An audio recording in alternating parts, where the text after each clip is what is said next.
A volte pensi di conoscere davvero la persona con cui hai vissuto per anni. Ma cosa faresti se un giorno ti accorgessi che qualcosa non quadra? Io ho deciso di scoprire la verità e quello che ho trovato ha stravolto tutto. A volte, in un matrimonio di lunga durata, non pensi che il tuo coniuge possa fare qualcosa di folle, come volare in un altro paese solo per tradirti. In alcuni casi, fare una cosa del genere è proprio nella loro natura. Ho capito che qualcosa non andava quando ho ricevuto un messaggio di testo quel martedì sera.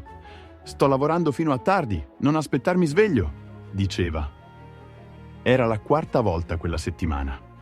Dopo 17 anni di matrimonio, puoi capire quando qualcosa non va. Stavo riparando un lavandino rotto nell'edificio in cui lavoro come manutentore. Dopo aver riposto gli attrezzi, sono tornato a casa pensando a come ci siamo conosciuti. Non è stato niente di speciale, solo una serata al bar. I miei amici volevano bere, ma io non bevo alcolici, quindi quella sera ero il guidatore designato. È stato allora che l'ho vista. È entrata nel locale con un'aria felice e sicura di sé. Possedeva 2 negozi, uno dove la gente si faceva sistemare i capelli e un altro per le unghie. Sua madre le aveva lasciato i negozi quando aveva deciso di smettere di lavorare. Anche io avevo un buon lavoro. Mi ero arruolato nell'esercito subito dopo il liceo e ci avevo lavorato per 22 anni. Mi sono ritirato quando ho compiuto 40 anni, quindi ricevo una pensione mensile dall'esercito. Ora ho 42 anni e lavoro come manutentore in un complesso residenziale di lusso appena costruito. Tra la mia pensione e il mio stipendio avevamo abbastanza per vivere bene. La nostra vita era semplice ma serena.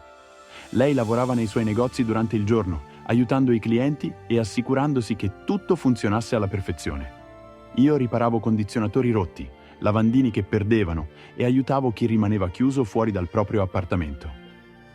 La sera, di solito, cenavamo insieme e guardavamo la TV. A volte facevamo delle gite nei fine settimana. Non avevamo figli perché lei diceva di essere troppo impegnata con i suoi negozi per essere una buona madre. A me andava bene così, ma ultimamente le cose erano cambiate. Aveva iniziato a trattenersi sempre più a lungo al lavoro. Quando la chiamavo, spesso non rispondeva. Quando tornava a casa, portava il telefono in bagno e ci rimaneva per molto tempo. Se le chiedevo della sua giornata, si innervosiva o cambiava argomento. Se le domandavo perché passasse così tanto tempo nei negozi, diventava sulla difensiva, così smisi di insistere. Mi dicevo che forse era solo stanca per la gestione di 2 attività. Prendersi cura di un salone per capelli e di uno per unghie non è semplice. C'è sempre qualcosa di cui preoccuparsi. Ma dentro di me sapevo che questa volta era diverso. Dopo 17 anni di matrimonio, conosci le abitudini del tuo partner e quelle non erano le sue. Una volta mi raccontava ogni dettaglio della sua giornata, perfino le storie divertenti dei clienti. Ora, invece, non mi diceva quasi nulla. Le cose peggiorarono. Non voleva più uscire con me la sera e i nostri viaggi del fine settimana erano scomparsi. Ogni volta che le facevo una domanda semplice, si arrabbiava e diceva che non mi fidavo di lei. I soldi non erano un problema. I suoi negozi andavano bene, anzi, negli ultimi 5 anni avevano raddoppiato la clientela. Noi tenevamo le finanze separate. Lei aveva i suoi guadagni, io i miei, e condividevamo solo le spese di casa. Ora però usava i negozi come scusa per tutto. Se tornava tardi era per un'emergenza. Se saltava la cena doveva controllare l'inventario. Se trovavo un addebito strano sulla sua carta di credito, diceva che era per acquisti legati al negozio. Si arrabbiava per un nonnulla. Perfino chiederle com'è andata la giornata la faceva esplodere dicendo che avrei dovuto fidarmi di più. Cominciai a osservare meglio. Non solo i grandi dettagli, ma anche quelli piccoli. Girava sempre il telefono quando scriveva messaggi.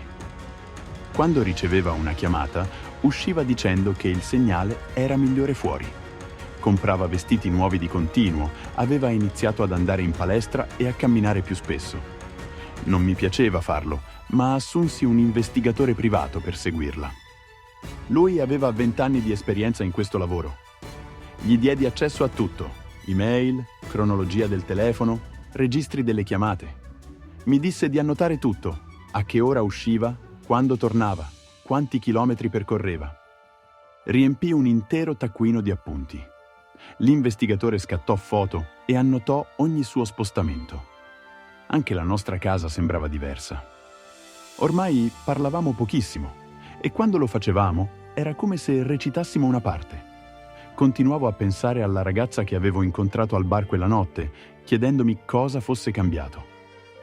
Poi, un giorno, mi disse all'improvviso: «La prossima settimana vado a trovare Janet a Pensacola». Janet era una sua vecchia amica della scuola di parrucchieri, una persona di cui non parlava da anni.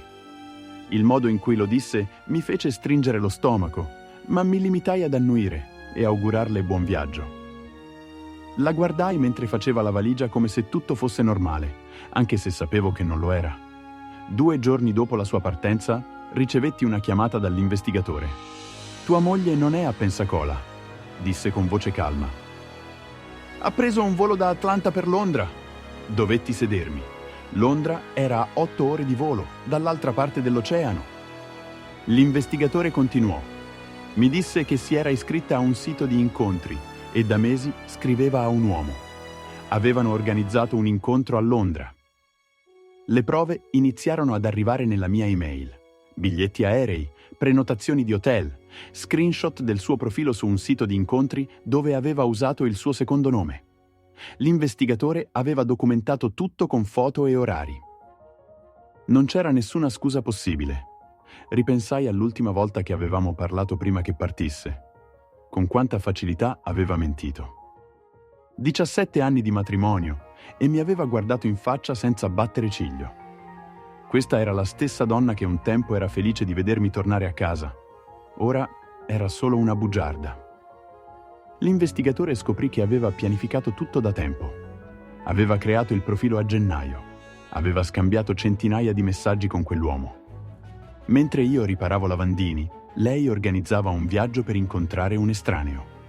Quella notte, nel mio ufficio, guardai tutte le prove. Foto di lei all'aeroporto, video di lei mentre imbarcava. Quando tornò, i documenti per il divorzio l'aspettavano nel suo negozio. Non urlai, non feci scenate. Lei non provò nemmeno a opporsi. Dopo la sentenza, vendemmo la casa e dividemmo le proprietà. Il giudice stabilì che mi dovesse pagare un mantenimento mensile per 9 anni. La donna che mi aveva tradito ora era costretta a scrivermi assegni ogni mese. Oggi la mia vita è diversa, ma migliore. A volte passo davanti ai suoi negozi, tutto sembra uguale, ma in realtà tutto è cambiato. Da allora ho imparato a guardare la vita con occhi diversi. All'inizio il dolore del tradimento sembrava insuperabile, ma poi ho capito che era solo una fase. Ho iniziato a uscire di più, a conoscere persone nuove e a dedicarmi a passioni che avevo trascurato. Ho ripreso a viaggiare, qualcosa che mia moglie non voleva mai fare. Ho scoperto il piacere di stare in montagna, di guardare il tramonto senza dover rendere conto a nessuno. Ho persino adottato un cane, che ora è il mio compagno di avventure. Guardando indietro, so che ho evitato una vita di menzogne e insicurezze. Ciò che sembrava una tragedia si è trasformato in una seconda possibilità e non la sprecherò. Ho scelto di essere felice e questa è la mia più grande vittoria. E tu? Cosa avresti fatto al posto mio? Avresti cercato la verità o avresti preferito non sapere? Scrivimi nei commenti cosa ne pensi e non dimenticare di lasciare un like e iscriverti al canale per altre storie incredibili.